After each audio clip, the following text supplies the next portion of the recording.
You ask, what can be done? So what can people do? That's the $64 question. We should take nothing for granted.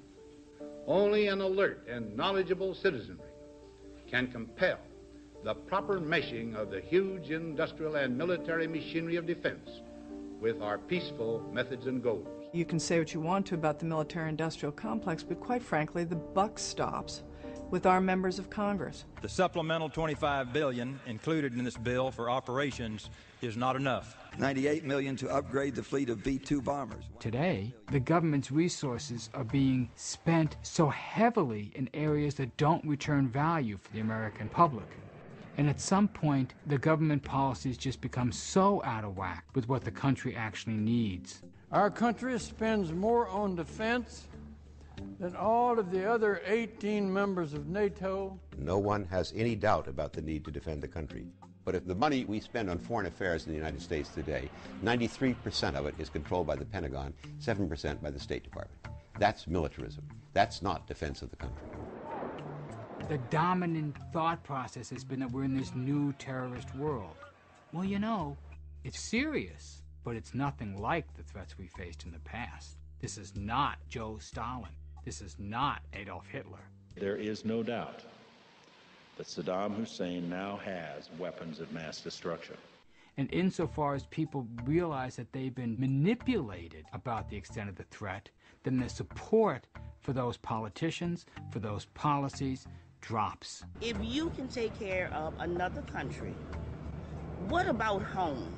And if this happens at the same time that the American public is demanding that their needs be satisfied, Where's FEMA? Where's the mail? that if we can build hospitals for Iraq, why can't we build them for Detroit? If we can print textbooks for the kids of Iraq, how come my kid doesn't have a textbook in his school?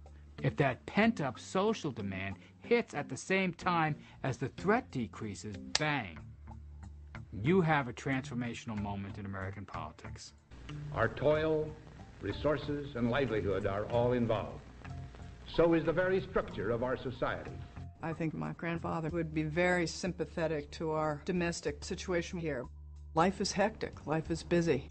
We've got 2 wage earners in families in this country, and people have their cell phones attached to their ears, and it's very hard for any of us as individuals to stand back and look at the big picture. But I dare say that our way of life is going to depend on greater public participation over time, because at the moment, a smaller and smaller handful of people are actually directing the business of this country.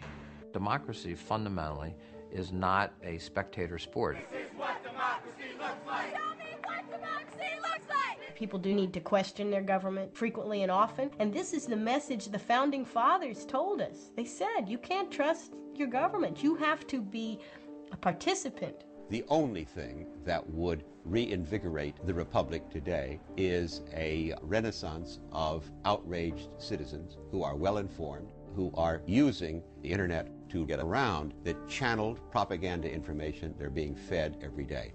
At the end of the day, Eisenhower believed that the ultimate check on unwarranted influence of any special interest was an alert and knowledgeable citizenry. The military-industrial complex is not inevitable. It's not unbeatable. You can change it. You should not lose hope. We just lost the battle to stop the last war. But this is a never-ending cycle. You have to keep fighting.